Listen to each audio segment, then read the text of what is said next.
Welcome back to Saturn of Brookings. In the last video, I took us back to April of this year when I replaced the head gasket in my 1994 Saturn SC2. After that was accomplished, I was able to start driving it normally again. But of course, there were more things to do. This episode takes us through the spring and summer of 2025, showing some of the things I did to the SC2. So after the head gasket, the car immediately began leaking water. I took the wheel well apart and determined that the leak was coming from the water pump. So I took it out, and wouldn't you know, somebody used RTV silicone here instead of using a regular gasket. I have reason to believe that somebody has conducted work to this engine before, as I have found RTV in a lot of places where there should be normal gaskets. This water pump is one of those cases.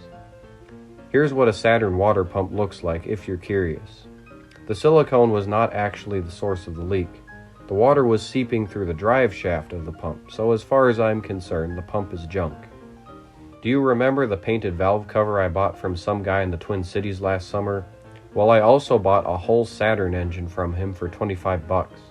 This is a 3rd gen single cam motor with 280,000 miles on it. The guy was doing a twin cam swap on his SL1, so there isn't actually anything wrong with the engine. Well, other than that it's pretty high mileage. I can't guarantee that its water pump doesn't leak, but I think there's a good chance it'll be fine. I threw it in with the old silicone still on the block and it began leaking again, so I ended up ordering an actual gasket and that solved the problem. Saturns had mechanical odometers until midway through the 98 model year. They are pretty well known for going bad. Even though the mileage in my coupe is so high that it really doesn't matter, I like having a working odometer for maintenance reasons. This is a typical case of manufacturer uses plastic gear and then teeth on plastic gear break over time. Replacements are commonly available on eBay.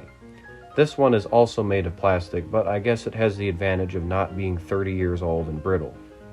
To remove the gauge cluster in 91 through 94 Saturns, you have to remove the top of the dashboard and then the big trim piece. 4 7mm screws and 1 connector hold the gauge cluster in its place. There's a whole process to tearing down the cluster, and if I remember, I will leave a link to a guide in the description. All of the technical components that run the gauges are mounted on the back of the faceplate. I find it kind of amusing that in the old days, before any number could just be generated digitally and shown on a display, they basically had to incorporate a complete list of every possible number that the car might see in its lifetime, and then step through them one by one. Here's the problem. This little red gear has come apart.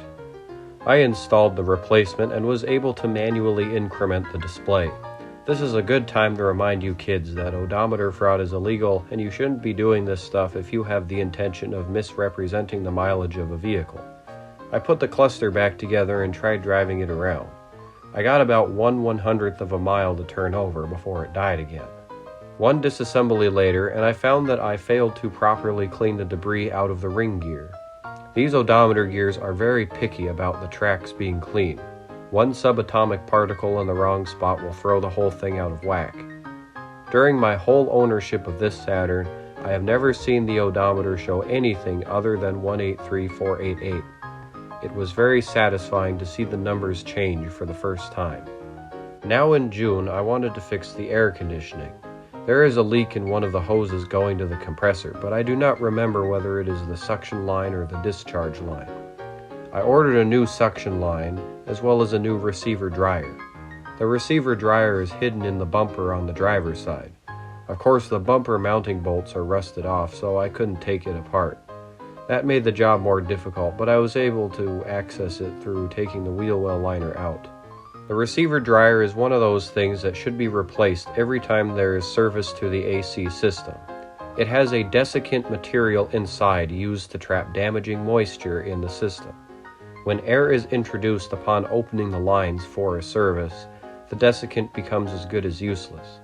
The receiver dryer also acts as a general filter, which is also something that should be changed from time to time. I had to buy some AC O-rings as the kit did not supply one for every fitting.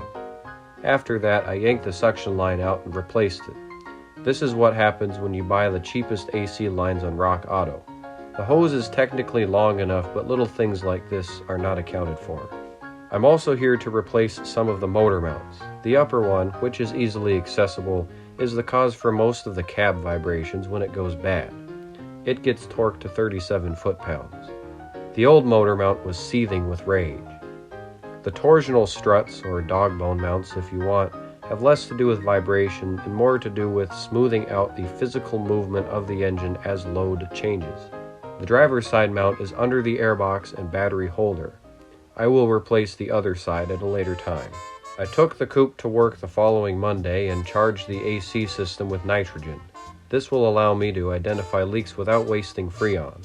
It's kind of hard to see on camera, but I quickly figured out that I replaced the wrong hose.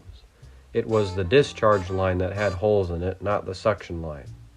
Months later, I finally ordered the right hose, and I even went as far as to install it. I also ordered new front brake rotors because the old ones are getting warped, and I can feel it a lot in the brake pedal. And hey, while I'm down here, I can take care of that other dog bone mount. The following Monday, I was confident enough to hook straight up to the AC machine. The system took a charge, and it began producing some very cold air. Well, that basically covers all of the summer work I did to the SC2. Past this point, I haven't really done a whole lot else to it, so my next few videos will be about other cars for once in a while. In the next video, we acquire another Saturn that has some engine issues. Anyway, that's it for this one, so I hope you enjoyed, and I'll see you in the next one.